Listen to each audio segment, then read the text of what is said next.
Sometime, way back in the 1990s, there was a young teacher who got off a little turboprop airplane in a small village in northwestern Alaska. This young teacher was armed with this new ability to find things on this fancy new tool called the World Wide Web.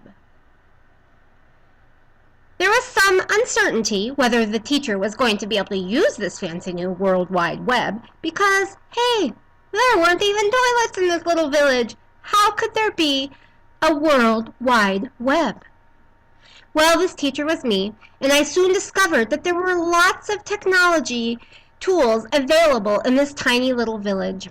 Of course, that was how I remember it.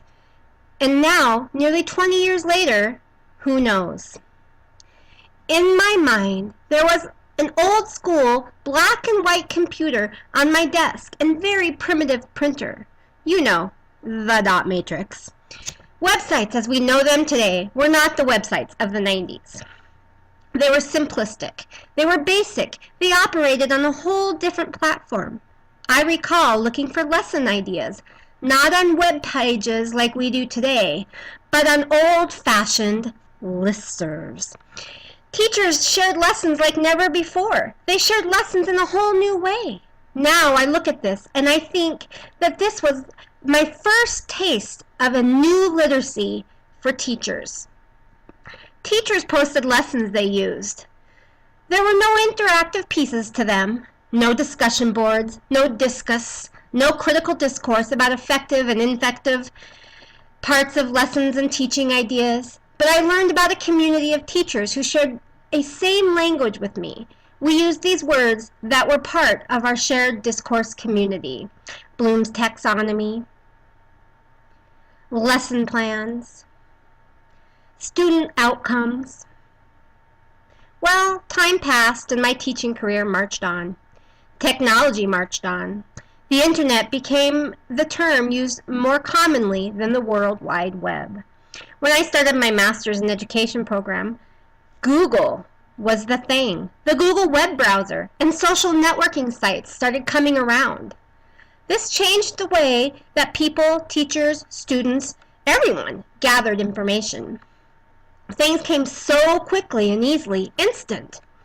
Internet became much more common in the home of our students. All of a sudden, teachers were sharing the language of the internet with parents and children.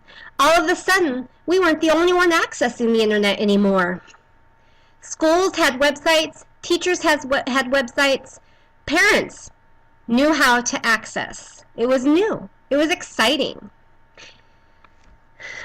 School and home communication became a different beast. Teachers and families shared information quickly and ideally efficiently. These platforms for sharing homework, grades, and student data were created. Teachers learned how to talk to parents about passwords and signing on and clicking enter. Gradebooks, lesson plans, and homework were all available online. As I ended my master's degree in education, technology to aid teaching and learning was a hot topic. School districts were writing grants to increase technology in schools. In Alaska, schools were loading their schools with computer labs that were up to date with the latest technology. Teachers were using software and other tools accessible through the internet. The use of floppy disks was no longer a part of technology. Entire labs were using licenses to equip computers so that each student could be working on the same thing. We used internet-based technologies like web quests and interactive websites meant for education. Museums, publishers, and other organizations such as Scholastic were using websites that students could interact with, both at home and school. Educational games were hot in the classroom and at home. They were a way that teachers could talk to parents and students about how to engage at home with learning. We could use learning games as stations for literacy, math, science, social studies, and art. Students could communicate with other students all over the world and with each other. Students in my classroom began to use Web 2.0 tools. We participated in ways that shared our learning about our literacies. We had blogs. We communicate with students across platforms. I actually wrote a large grant for my own classroom in school and became what was called a technology teacher leader. The grant brought the latest and hottest tech gadget into my school. Wait for it, the Palm Pilot. I learned how to teach other teachers about technology in the classroom. I became part of the first group of teachers in the English School District to lead teachers in this endeavor.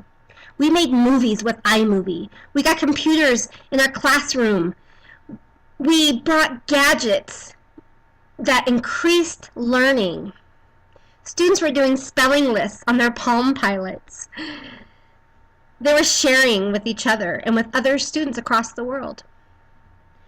From here, my use of technology and my students' use of technology increased quickly.